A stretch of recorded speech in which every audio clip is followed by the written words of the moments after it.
Hello tout le monde, on est reparti pour une nouvelle vidéo déjà et aujourd'hui je voulais revenir un petit peu sur ma transition, un peu faire le point de où j'en suis au niveau de mon traitement hormonal, au niveau de mes opérations, tout ça tout ça.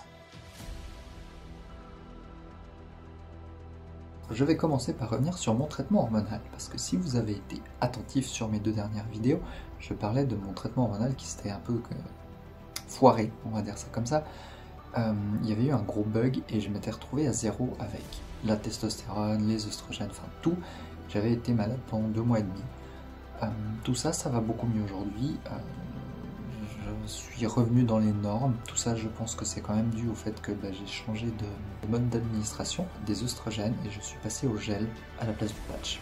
Avec ce nouveau mode d'administration, j'ai l'impression que le traitement hormonal fait aussi beaucoup plus effet que les patchs. En fait, je suis soulagé et en même temps, je vais beaucoup mieux. Ça fait du bien parce que j'étais vraiment pas bien. Bon, j'en profite, c'était pas du tout prémédité, ni prévu, ni quoi que ce soit. C'est vrai que du coup, cette vidéo va sortir à un an et demi de traitement hormonal. J'avais dit lors de ma dernière vidéo que je ferais plutôt à 2 ans et pas à 1 an et demi. Bon, voilà. Le hasard fait bien les choses. Qu'est-ce que j'ai vu comme changement depuis le début de mon traitement hormonal? Est-ce qu'il y a des choses qui ont changé depuis ma vidéo précédente? Honnêtement, j'ai l'impression que mon visage a un petit peu changé quand même.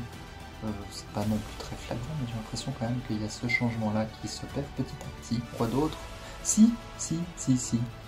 En plus, là maintenant, on arrive carrément en automne, il fait frais. Ma résistance au froid, tout ça, ça a vraiment changé. Avant, c'est vrai que je prenais beaucoup de douches plutôt fraîches. Bah ça, en fait, c'est fini. De mes douches fraîches qui duraient à peu près 6-7 minutes, je suis passé à des douches bouillantes qui durent plutôt 15-20 minutes. Et en fait, j'adore le chaud. Alors qu'avant, j'étais un peu... j'étais pas trop fan du chaud. J'aimais bien justement avoir plutôt frais. Comme ça, je pouvais toujours rajouter des couches. Alors que quand on a chaud, une fois qu'on a à poil, qu'on a encore chaud,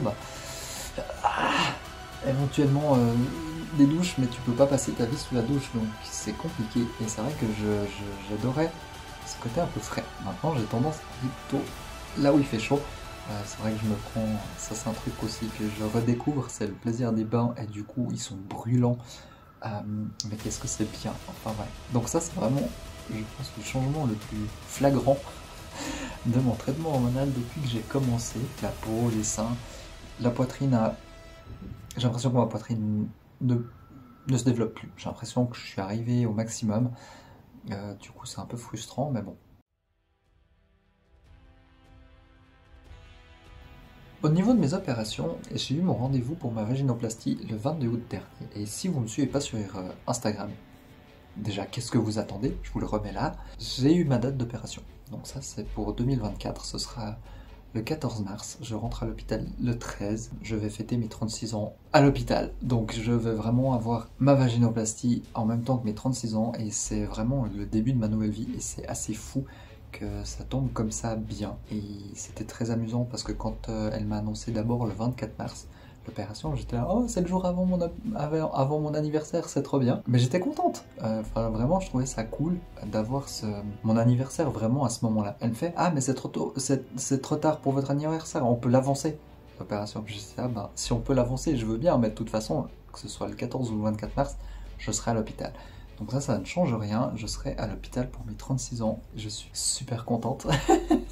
Ça, c'est vraiment le point cool de mon rendez-vous du 22 août. Ce jour-là, j'ai aussi rencontré l'urologue qui sera là aussi au bloc opératoire pendant l'opération, qui va s'occuper en fait de tout ce qui est urinaire, tout ce qui est urètre, sonde vésicale, super. Positionnement de tout ça, alors que la chirurgienne, elle, va plutôt s'occuper de tout ce qui est construction du vagin, de la cavité vaginale, même si du coup les deux, elles vont s'entraider, forcément.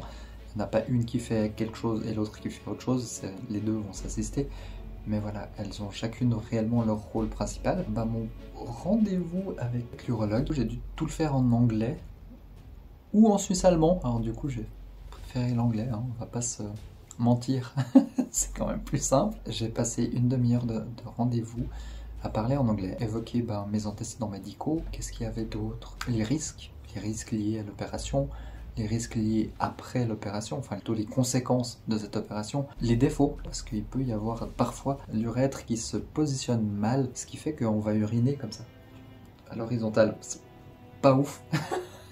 Donc ça, elle m'a dit, voilà, ça on verra une fois qu'on enlève la sonde urinaire. Si on constate qu'effectivement c'est comme ça que vous urinez, on vous reprendra au bloc tout de suite, on fera la modification. Elle m'a expliqué tous les risques liés à tout ça. La chirurgienne a répété exactement les mêmes risques. J'ai déjà signé un premier consentement qui est valable 6 mois. Mais eux, ils pouvaient faire comme ça la démarche auprès de l'assurance. Je leur signerai un consentement le 13 mars. Voilà, ça c'est pour la vaginoplastie.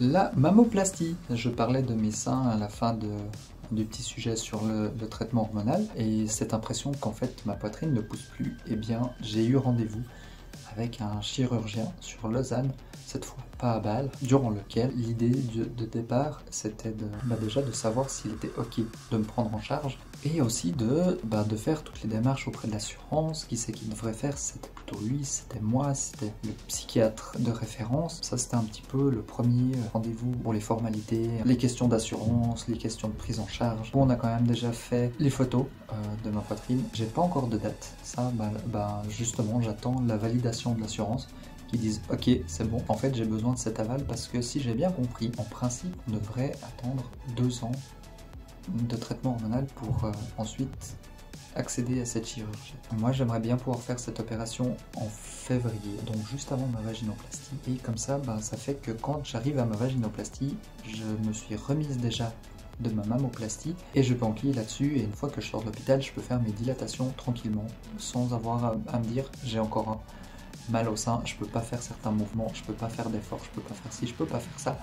Non, voilà, l'idée ce serait vraiment de faire cette opération en février, c'est possible début février, voire fin janvier, mais du coup je suis avant mon délai de 2 ans. Et ce délai de 2 ans, justement, ce serait le 28 avril, ce qui voudrait dire que si l'assurance dit non, pas avant le 28 avril, ça repousserait ma mammoplastie en fait de au moins 6 mois, voire une année. Il va falloir que je puisse faire mes dilatations. La mammoplastie, elle va m'empêcher de porter certaines charges, de faire certains mouvements. Je vais être obligé de dormir sur le dos pendant je sais plus combien de temps. Enfin bref, c'est assez contraignant en fait. Et c'est pour ça que je kifferais de pouvoir faire cette mammoplastie du coup avant ma vaginoplastie. Ça va être conséquent parce que ça veut dire que c'est vraiment 6 à 8 semaines de récupération pour la mammoplastie, 6 mois de récupération ensuite pour la vaginoplastie. Ça fait vraiment 7, quasiment 8 mois en fait où je suis out. Ça reste quand même compliqué, conséquent, et c'est vrai que professionnellement c'est pas évident. Et c'est vrai que c'est pour ça que j'aimerais bien que les choses s'enchaînent comme ça, avec la mammoplastie en février, la vaginoplastie en mars, et ensuite j'ai jusqu'à août pour me remettre, parce que du coup en principe en août je commence un nouveau job et j'ai pas encore signé de contrat, mais voilà, j'espère que ça viendra assez rapidement. Ah oui, il m'a montré déjà vaguement les fameuses prothèses, parce que du coup ce sera des prothèses, hein. Je prélever du gras dans mon corps, déjà j'ai pas assez de matière grasse, et en plus prélever du gras pour le mettre dans les seins, c'est entre 30 et 50% de gras qui est réabsorbé par le corps et qui est redistribué. En gros, vous faites un bon essai et vous vous retrouvez avec un bonnet B si tout va bien, voire re-A si tout va mal, parce que finalement le gras il s'est redistribué dans le corps. Comme d'habitude, ce sera des implants, point barre, c'est fini, c'est facile, une seule et unique opération. Sur le principe, il n'y a pas besoin de repasser sur le billard dans 20 ans, c'est fini. Les anciennes prothèses, c'était le cas parce que c'était plus fragile. Aujourd'hui, il n'y a plus de risque, il y a de temps en temps un examen pour vérifier qu'elles sont toujours en bon état, parce qu'elles vont s'user forcément, et si on se rend compte que oui, il faut les changer, on les changera. Mais c'est plus une absolue nécessité tous les 10, 15, 20 ans refaire ça, c'est fini. Et je vais terminer avec la dernière petite chose qui va arriver tout soudain, c'est l'épilation au laser, que je commence le 9 novembre, donc c'est vraiment tout bientôt pour le visage. Ça s'est pris en charge par l'assurance, ça s'était déjà validé. J'avais fait un test en mai, je crois, ou avril, je sais plus, assez en début d'année 2023. Je commence le 9 novembre, j'ai mes rendez-vous jusqu'au mois d'avril. L'année prochaine, ce sera un petit peu compliqué d'aller à mon dernier rendez-vous qui est justement fin avril, parce que je serai à 1 mois après mon opération de tout ce qui est génital, et du coup ça risque d'être un petit peu compliqué. On verra bien comment je me sens d'ici là. Il y aura sûrement possibilité de décaler encore un petit peu ce rendez-vous. Bah, je crois que je suis arrivé au bout de cette vidéo. La prochaine vidéo, je pense que ce sera sur la voix, mais je suis pas encore sûr à 100%. Je sais pas quand est-ce qu'elle sortira, sûrement, enfin, ce sera peut-être la dernière de l'année. Elle sortira en novembre, fin novembre, peut-être début décembre, je ne sais pas. Je sais juste que l'année prochaine, bah, il y aura forcément, en tout cas, au moins 2 vidéos sur la vaginoplastie. Sûrement que la première d'ailleurs, c'est une espèce de vlog directement depuis l'hôpital, j'en sais rien, on verra si je peux filmer là-bas, faire le point juste après mon opération. Il y aura une vidéo à peu près à 6 mois après l'opération. Quoi d'autre comme projet? Bah, il y aura forcément une vidéo aussi sur la mammoplastie, sur la validation, tout ça, la prise en charge, la date. De toute façon, s'il y a vraiment plein de trucs nouveaux, je referai une vidéo un peu comme celle-ci. Peut-être elle sera plus courte que celle-ci. Sûrement même. J'ai fait le tour. Elle n'était pas du tout préparée. C'est la deuxième fois que je la refais par contre parce que j'aimais pas le cadrage de la première fois. Alors j'ai tout refilmé. Bah moi je vais vous laisser là. Je vous remercie de votre attention. Je vous remercie de l'accueil des 2 dernières vidéos d'ailleurs parce que, alors je sais pas si c'est parce que vous attendiez la partie 2, mais la partie 1 était un petit peu basse. J'ai sorti la deuxième partie et d'un coup les deux elles sont montées dans les statistiques, donc c'est trop cool.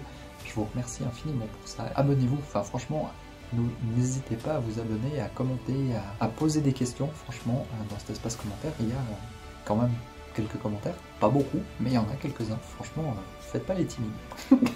Voilà, et moi ça me fera plaisir d'échanger aussi avec vous. Abonnez-vous aussi à mon Instagram que je remets là-haut, où je mets quand même vachement plus souvent des news que je mets pas forcément en vidéo ici. Sur ce, bah moi je vous souhaite une bonne semaine, un bon week-end, une bonne soirée, une bonne journée. Je sais pas quand vous regarderez ça. Bonne fête de fin d'année, j'en sais rien. Non, entre deux il y aura Halloween déjà. Un bon Halloween, et puis bah nous on se revoit bientôt.